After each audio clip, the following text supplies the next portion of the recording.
Hello and welcome to the show. My guest today is Ali from Norma May Honey. Ali, I really appreciate you joining me on the show today. No problems. Thanks for having me. For those that don't know you, tell the listeners a little bit about yourself. So I'm Ali. I have been a local Rochdale person, if you can call me that, since my whole life, born and raised here. I used to work at Woolies Rochdale, if everyone can remember that. And yeah, I'm just a Rochdalian. Awesome, that's good to hear. What drives you to be a beekeeper? Okay, so I first started getting into beekeeping when I moved house, and there was a dead stringy bark tree that needed to be chopped down. The tree loggers chopped it down, and inside was a 37-year-old intergenerational beehive. The best thing about that is that these tree loggers, or tree loppers I should say, are passionate bee people, and instead of poisoning and killing off the bees before they mulch the tree, they actually rang me and found a person who deals with swarms, and they kept the bees. So then I took on a love for them. I got in touch with the person who saved the swarm, and he instructed me how to pop them into a flow hive, which is an Australian-born invention by Stuart Anderson called Flow Hive. And the love affair started. So I started with one flow hive on my property with the 37-year-old intergenerational bees, and my bee affair blossomed, and now I have about, 8 beehives on my property, and soon to get some native bees. Wow, that's really fascinating that they found a beehive inside the tree. That's really cool. Yeah. No, there's actually a lot of beehives inside trees that a lot of people don't know about. I mean, that's nature, right? So it's not rare. Yeah, no, not rare at all. So, yeah. The next question is, how long have you been in the industry for? So I only really just started last year. So that's when I moved house. So I've come from a dental background where I would go around Australia educating dentists on the chemistry and biology of toothpaste, electric toothbrushes, and yeah, so I've gone from a 18 year dental industry professional into beekeeping. So I'm very, very new, and I follow a lot of mentors around in the beekeeping industry, where I am learning as much as I can and educating myself as much as I can, and trying to pass that knowledge on to everyone. How many hives do you have, and what suburbs are they in? Okay, so currently on my property, I have, I think, what did I count before? 1, 2, 3, 4, 5, 6, 7. I've got 7 on my property at the moment, and then I'm going to be getting in native bee log. So that's coming next week.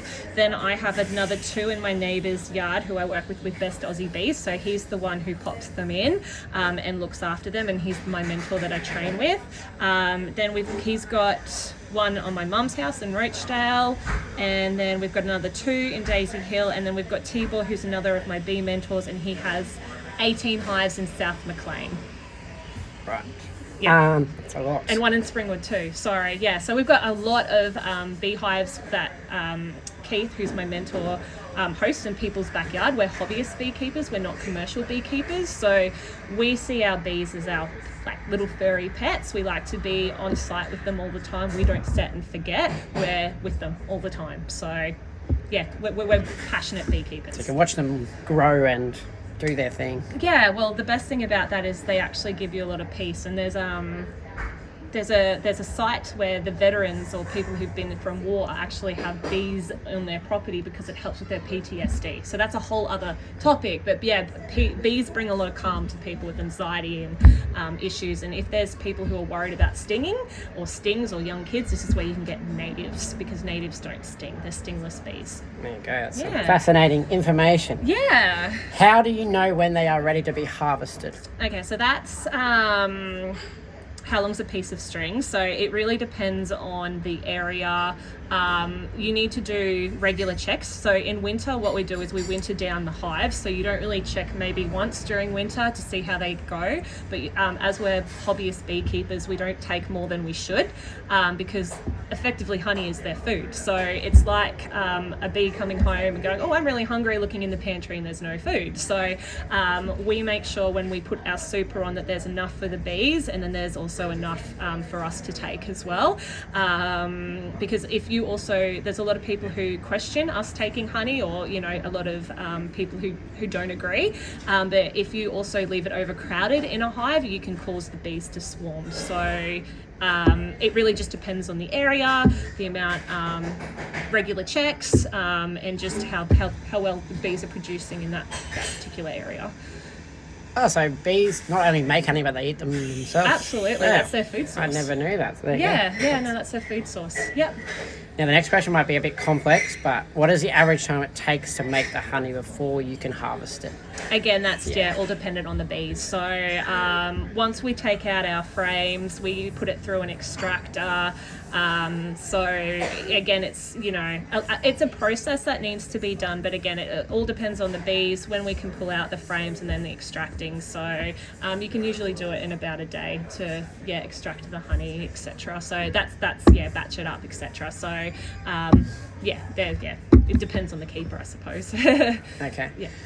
I'm going to switch these questions around just to make it flow better. Okay, sure. So the next question is, as a predominantly male industry, how does it feel to be a woman in the industry?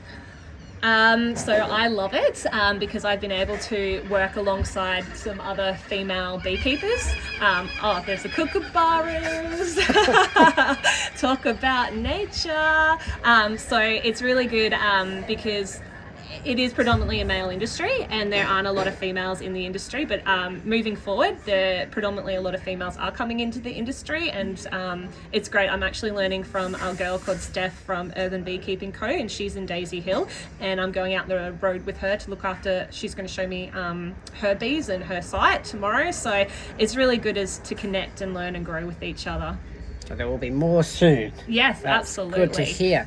How did you market your honey into Moonlight Bandit Cafe? So Laura is amazing. She's very big on community and driving